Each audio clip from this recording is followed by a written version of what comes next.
안녕하세요. 대놓고 기독교TV의 강민임입니다. 또 오랜만에 이렇게 또 여러분 찾아뵙게 됐는데요. 오늘 이제 특별하게 게스트 한 분을 또 모시고 좀 이렇게 진행을 해볼까 합니다. 요즘에 교회가 말이 많고 세상이 많이 흉흉해요. 근데 이 와중에 우리가 그래도 할 말은 좀 해야 되지 않나 싶어서 제가 제 힘으로 혼자서는 조금 이제 역량이 부족해서 정말 제가 너무 존경하고 제가 너무나도 좋아하는 제가 제 친구이자 평생 동역자이신 홍도사님, 홍도사님을 홍도사님을 모셨습니다. 인사 한번 해주시죠. 네, 뭐죠? 기독교 대놓고 TV. 대놓고 기독교 TV. 네. 이름도 모르면 어떡해. 이름은 알아야겠다. 아니 알겠습니다. 긴장했어. 대놓고 기독교 TV. 네, 총알바지로 나온 홍도사입니다. 영상을 이제 준비하게 된 이유가 뭐냐면 너무나도 기독교인들이 피해를 많이 보고 있다는 생각을 좀 하고 있기 때문입니다. 세상 사람들로부터 받는 지탄과 그들의 보는 어떤 시선이나 어떤 그런 것들도 그렇고 같은 기독교인들끼리도 싸워요. 일단 이제 논지가 뭐냐면 이거예요. 과연 교회가 문제인가? 사랑제일교회를 시점으로 코로나가 터졌다 라고 정말 많은 사람들이 대부분이 그렇게 생각을 하고 있고 기독교인들조차도 그렇게 생각을 하고 있는데 과연 교회인가? 전 이걸 좀 얘기를 좀 하고 싶거든요. 저는 좀 뉘앙스만 좀 다르게 표현을 하면 해소할 곳이 필요한 것 같아요. 사실은 교회가 그런 대상 중에 하나잖아요. 좀 이해도 되는 게 얼마나 갑갑하고 그러면 이런 사태가 여기까지 이제 벌어졌을까라는 생각도 좀 들어요. 네, 다시 한번 정리를 해서 말씀을 드리자면 코로나 확산세가 급상승하게 된 그 계기가 과연 교회 때문인가에 대한 부분을 얘기를 하고 싶은 거예요. 정말 객관적인 근거를 통해서 객관적인 증거 자료를 이제 통해서 우리가 한번 팩트 체크를 한번 해보자라는 거죠. 그래서 사실 좀 준비한 게 있다고 들었습니다. 네, 좀 준비한 게 있습니다. 네, 그러니까 지금 우리나라의 코로나 현황이 담겨 있는 사이트를 보시면요, 이제 누적 음성 지수가 있고 이제 빨간색 점으로 되어 있는 게 이제 누적 확진율이래요. 그러니까 지금까지 받아온 사람들에 비하여서 계속 이제 누적되고 있는 확진율은 조금씩 낮아지다가 지금 요즘 들어서 다시 좀 이렇게 올라가고 있죠. 근데 여기서 좀 봤으면 하는 게 뭐냐면 이렇게 보시면 지금 확진자가 이렇게 보시면 보실 수 있으실 거예요. 15일. 사실 이 상승 곡선은 한 전문가들에 의하면 이제 12일 어간에서 이제 시작되었다라고 이야기를 하는데 어찌됐든 여기 보이시나요? 15일부터 이제 확진자가 이렇게 쭉 상승세로 넘어가는 거를 이제 보실 수 있으실 거예요. 그러면서 이제 매스컴에서 여러분들이 보셨다시피 광화문과 사랑제일교회 관련한 확진자들이 막 수도 없이 막 늘어나고 있다라고 이야기를 하는데, 그러니까 이렇게 보시면요, 일단 먼저 좀 봤으면 하는 부분이 바로 이거예요. 그러니까 이 검사하는 사람들이 이만큼 늘어났다라는 거죠. 회색 그래프가 네. 검사 중. 아까 보셨던 누적 확진자 추세가 이 밑에 이제 빨간색으로 상승하고 있는 걸 보실 수 있으실 거예요. 그러니까 역시나 15일을 기점으로 해서 아주 폭발적으로 늘어나는 걸 이제 보실 수 있으시겠죠? 검사를 엄청 한 거예요. 네, 검사를 이제 많이 하기 때문에 그만큼 확진자도 많이 나온다 라고 보는 것도 타당한 의견이라고 저는 생각을 해요. 이게 그래프가 그렇게 얘기해주고 있으니까요.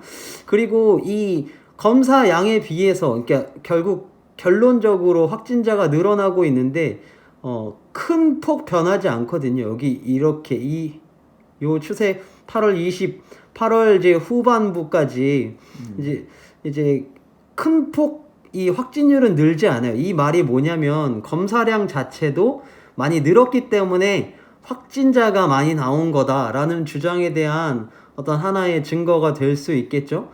이렇게만 말하면 약간 혹시라도 좀 딴지 거실 분들이 있을 것 같아서 일별 이 통계를 한번 보도록 할게요. 지금 이 밑에 아주 밑에 깔려있는 이 빨간색이 확진자래요. 하루하루 확진자. 이렇게 볼까요? 확진자가 많이 늘긴 늘었어요. 그리고 아까 보셨던 이 확진율도 16일을 최고점으로 찍고 있죠. 이때 4.6%래요. 굉장히 많이 오른 거잖아요. 지금 여기 최저점을 찍었을 때가 11일 0.4%, 일별 확진율이 0.4%였는데 단 5일 만에 이렇게 갑자기 늘어났어요. 이걸 보고 사람들은 광화문 집회를 기점으로 해서 이렇게 빡 오른 게 아니냐라고 네, 그쵸. 지금 보는 거죠. 근데 여러분들 다 잘 아시다시피 이 코로나라는 게요, 잠복기가 있어요. 15일 날 확진자가 이만큼 늘어났다라는 것은 이미 일주일이나 2주 어간에 이제 이만큼 감염이 일어났다라고 보는 게 훨씬 더 타당하다라고 저는 생각을 하거든요. 상식선에서 말이죠. 네네네. 잠복기 안에 검사를 한다고 해서 이게 양성 판정이 정확히 나오지 않는데요.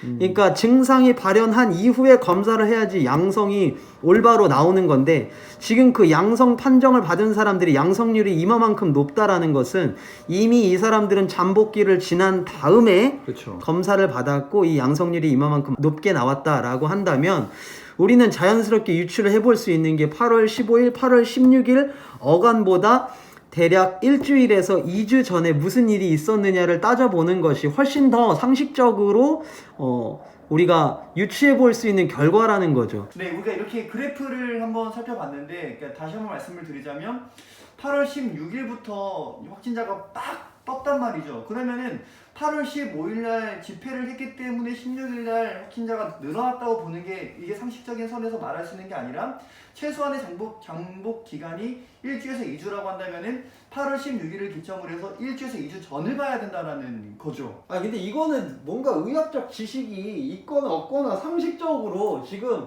알 수 있는 내용 아니에요. 상식적으로. 근데 이거에 대해서 또 저 개독교 새끼들 뭐 이렇게 욕하시는 분들도 있겠지만 그냥 상식에 호소하고 있는 거예요. 상식에. 상식. 이거 상식 아닌가? 누가 그 얘기를 하는 거예요. 어떤 의사 선생님이 첫날 밤에 애가 나왔다고 얘기하는 거랑 뭐가 다르냐고 그 얘기를 하시더라고요. 그럼 우리가 좀 확인해 봐야 될 게 뭐냐면, 그렇다면 과연 8월 16일을 어간으로 해서 2주 전쯤에, 1, 2주 전쯤에 어떤 일이 있었는지를 좀 알아야 될 것 같아요. 네네네. 여러분들도 잘 아시겠지만 2천만 명이 이동했대요. 휴가로. 휴가로 네. 2천만 명이 이동을. 부산 해운대. 부산 해운대. 제가 지금 여기 부산일보 광안리는 121만 6천 명. 지난 4일까지 6월 1일부터 8월 4일까지 121만 6천 명이 왔다 갔대요. 이게 언제 기사죠? 8월 5일 기사예요. 8월 5일 기사. 네. 네. 광복절 코로나 터지기 전에 여기 121만 명이 광안리 해수욕장에 왔다 갔대요. 해운대는 339만 명. 339만 9천 명도 있네요. 9천 명, 그쵸? 9천 명. 네. 그쵸. 6월부터 8월까지 이만큼 수많은 사람들이 부산에 왔다 갔는데 이 사람들이 단순히 자가용만 이용하지는 않을 거 아니에요. 그리고 해수욕을 하면서 마스크 쓰고 해수욕하는 사람이 어디 있어요? 다 마스크 벗거든. 여기 사진만 봐도 부산일보 지금 들어가서 한번 찾아보세요. 8월 5일 기사예요. 아무도 마스크 안 쓰고 있어요. 아무도. 진짜 여기 한 명, 아저씨 지나가는 아저씨 한 명 마스크 쓰고 있어요. 그러네요. 네. 휴가 인파 이동 8월 20일 이동량은 지난해 99.6% 회복. 전국의 이동량이 작년 휴가철에 99.6%가 회복됐대요. 거의 동일한 수준이었다고 보는 그렇죠. 거죠. 네. 그러니까 다 돌아다닌 거예요. KBS 뉴스 8월 20일 8월 3일부터 8월 9일 주간 어간으로 빨간색으로 이게 해놨거든요. 지금 소상공인 매출이 8월달 초에 소상공인 매출이 이렇게 올랐다는 거 그만큼 관광을 즐기기 위해서 전국적으로 돌아다녔다라는 거잖아요. 이때 국가가 1,684억을 쿠폰으로 이제 뿌린 걸로 네. 기억합니다. 그 보조금을 뿌려서 이제 뭐 놀러 갔다 와라. 서울신문이에요. 장마의 인파 북적이는 실내 쇼핑몰. 장마가 예상 밖으로 길어지면서 실내 쇼핑몰에서 여름 휴가를 즐기는 이른바 몰캉스족이 늘고 있는 가운데 9일 고양시 한 복합 쇼핑몰에서 시민들이 시간을 보내고 있다. 매일경제 7월 31일 홍천 캠핑장 무더기 확진. 휴가지 7월 31일 홍천 캠핑장 무더기 확진하면서 여기 이제 강원도 양양의 한 숙박업소에서 운영하는 클럽 내부의 모습. 양양에 뭐 있는지 아시죠? 서핑하러 가잖아요. 서핑하러 간 젊은 남녀들이 서핑하고 저녁에 같이 술 한잔 마시면서 몸 부대끼면서 놀고 이런데 여기 사진만 봐도 마스크 제대로 쓰고 있는 사람 없어요. 여러분 찾아보세요. 2030 몰리는 숙소 변칙 영업, 바베큐 회식 클럽 파티까지 마스크 착용 등 방역수칙 뒷전 5월 연휴처럼 집단 감염 가능성 이렇게 써 있거든요. 그럼 누가 클럽에서 마스크 씁니까? 제가 누구보다도 잘 알아요. 마스크 있던 옷도 벗는 게 클럽인데 지금 마스크를 아니 입고 있는 옷도 벗는 게 클럽인데 마스크를 누가 쓰고 있냐고요. 술 마시고 얘기하고 술 마시면 열어르고 답답하고 또 이게 소리가 너무 크다 보니까 대화를 하는 게좀 그렇죠. 마스크 쓰고 있으면 더 안 들리죠. 네, 그렇죠. 그러니까 갑자기 이 확산세가 갑자기 찾아오는 이 이유를 단순히 8월 15일 이게 말이 안 되는 거죠. 8월 16일부터 급등하고 있는 이 이유를 당장 하루 전에 8월 15일에 찾는 것도 상식적으로 말이 안 되고 사랑제일교회를 딱 찍어서 말하는 건 상식적으로 말이 안 된다라는 거예요. 이미 고리가 여러 개 얽혀 있는데 그 중에 한 고리를 딱 집어서 너 때문이다 라고 말하는 것밖에 되지 않아요. 그러니까 교회만 조심하면 해결된다 라고 지금 뭔가 언론은 그렇게 움직임을 유도하고 있는 게 아닌가라고 생각을 좀 하고 있는 입장이고, 그러다 보니까 교회에 대한 많은 세상 사람들의 어떤 생각이 굉장히 엄격해진 거는 좀 우리가 부정할 수 없는 사실인 것 같아요. 어느 일정 부분에 있어서 교회 안에 소모임이나 뭐 어떤 그런 역학 관계에 의하여서 전파되는 양상이 아예 없었겠느냐라고 물어본다면 저는 그건 또 아니라고 생각을 하거든요.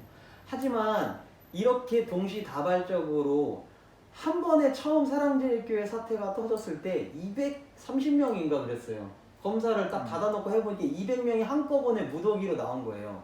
근데 저는 이 200명이라는 수치가 이미 다른 곳을 통해서 다른 루트를 통하여서 나온 것은 아니겠는가라는 생각을 저 개인적으로는 합니다. 네. 그리고 제가 좀 생각을 해보니까 이 누적 확진율을 보면은, 그러니까 4월 아까 말씀해주신 4월, 5월, 6월, 7월, 8월 이 어간의 누적 확진율을 보면은 쭉 0.9, 0.9, 뭐 1, 그러니까 계속 이 안에서만 왔다 갔다 하거든요. 그러니까 쉽게 말하면은 애초부터 교회뿐만 아니라 다발적으로 많은 곳에서도 지금 코로나가 터지고 있는 건데도 불구하고 뭔가 이 언론사에서는 교회에서 터지는 것만 유독 포커스를 딱 이제 스포트라이트를 딱 비춰가지고 교회에서 터졌다. 그러니까 다른 곳에서도 여전히 터지고 있음에도 불구하고 세상 사람들은 이게 교회에서 터진 것만 바라보다 보니까 교회가 문제구나라고 생각을 할 수밖에 없도록 굉장히 유도를 많이 한다라는 거죠. 지금 사랑제일교회 관련하면 뭐 어디 터졌다 그러면 그냥 다 문 닫아버려요. SBS에서 확진자 나왔죠? 문 안 닫았어요. 그리고 지금 기사도 진짜 아까 목사님 얘기하신 것처럼 어이없는 부분이 있는 게 사랑제일교회와 같은 구, 여기 지금 제가 이거 무슨 일보야? 사랑제일교회와 같은 구에 위치한 최대 입시 체육시설에서 고등학생 19명이 집단 감염되면서 추가 감염 우려가 나오고 있다. 이게 무슨 소리야? 사랑제일교회와 같은 구에 위치했다는 게 이게 도대체 무슨 소리야?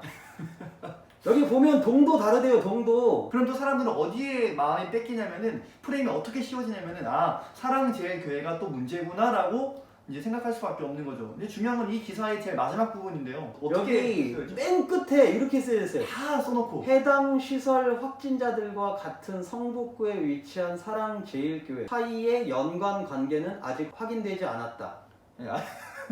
이게 뭐야? 저기 그 이용식 교수님, 그 건국대 의과대학 교수님께서 하신 말씀이 있다고 들었어요. 네, 이거 건국대학교 의과대학 이용식 교수님이 이렇게 광화문 집회를 코로나 2차 확산의 원인이라고 주장하려면 적어도 대조군 검사를 하여 비교해본 결과를 제시해야 합니다.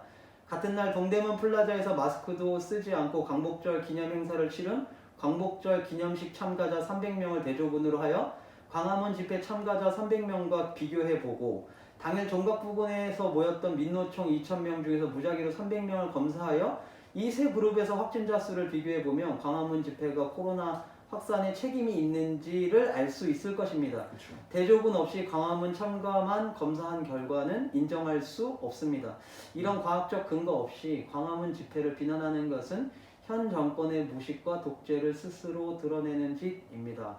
여러분 알다시피 예전에 비기너게이 포항개철에서 하는 걸 봤는데 거기 규모가 여의도보다 더 크다고 해요. 여의도보다 더 크대요. 근데 거기에서 모든 이제 일하시는 분들이 거리두기를 하고 마스크를 착용하고 일을 하는데 단 한 명도 확진자가 없대요. 단 한 명도. 그러니까 그만큼 마스크를 착용을 하고 거리두기를 잘 하고 방역을 잘 하면은 정말로 감염에 걸리지 않을 확률이 굉장히 높다라는 거죠. 우리가 교회가 정말 예배를 드리기 위해서 우리는 최선을 다해서 모든 정부에서 지켜라고 하는 모든 수칙을 그 어떤 지점보다도 더 열심히 지키는 게 교회라고 저는 생각을 하고 있거든요. 다시 한번 말씀을 드리지만 애초부터 교회가 문제가 아니라 지금 교회보다 더 많은 곳에서 이 코로나는 동일하게 일어나고 있다는 걸 여러분 꼭 좀 기억해 주셨으면 좋겠어요. 교회가 아니더라도 교회를 폐쇄한다 할지라도 여전히 여러분 코로나는 또 터져요. 저도 네. 그렇게 생각해요. 그게 문제라는 거죠. 어쨌든 교회라는 어떤 매개체를 통하여서 전파되는 일이 분명히 그 안에도 있을 거예요. 근데 제가 교회는 잘못이 없다라고 말하는 게 아니라 그냥 전 국민 모든 매스컴이 힘을 합쳐서 교회 탓이다라고 돌리는 건 사실은 방역에 1도 도움이 안 될 거라고 저는 생각을 해요. 답답하죠. 지금 이제 몇 달째 계속 이 코로나로 인하여서 전 국민이 다 스트레스를 받고 있는 상황이고 그 누구라도 시원하게 욕할 만한 상대를 원하고 필요로 할지도 모르겠다라고 생각을 해요. 르네 지라르라는 사람이 희생양의 법칙이라는 거를 제시하면서 얘기를 했었는데 어쨌든 지금 이 순간에는 그럴 만한 대상이 필요해요. 그래서 교회가 그럴 수 있다면 얼마든지 되어드릴 수 있습니다. 하지만 제가 강력하게 주장을 하는 것은 지금 교회에다가 온갖 집중 투하를 다 쏟아 놓는다고 하여서 다른 곳에서 새고 있는 이런 물줄기들을 잡을 수는 없거든요. 그리고 사실 지금 이 교회에다가 쏟아놓는 이 집중 투하도 공평하지 않고 너무 많이 편향되어 있는 것 같은 상황과 매도하고 있는 것 같은 주변에 있는 자료들을 종합적으로 바라봤을 때 지금 이 상황은 방역에 제대로 도움이 되지도 않을 뿐더러 잘못된 방향으로 설정되어서 흘러가고 있다라는 게 어떤 저의 결론이며 얼마든지 욕을 하는 것도 좋지만 한 번쯤은 반대로 생각하는 사람들의 말을 들어볼 필요도 있기 때문에 이렇게 생각해 볼 수도 있겠구나 라고 생각을 하시고 진지하게 한번 고민해 주셨으면 좋겠어요. 네, 마무리할게요. 정말 하나님을 믿고 더 엎드리고 회개하는 그 한 사람 한 사람들을 통해서 하나님께서 이 모든 것들을 다 거두어 가실 거라고 저는 믿어 의심치 않습니다. 여전히 하나님은 살아계시고 저와 이 영상을 통해서 여전히 하나님은 일하고 있다는 사실을 꼭 기억했으면 좋겠습니다. 포기하지 마시고요. 끝까지 예배하는 일에 또 기도하는 일에 모이는 일에 힘써 주시기를 주님의 이름으로 부탁을 드립니다. 감사합니다. 너무 마무리가 예배하는 쪽으로 좀 쏠렸나?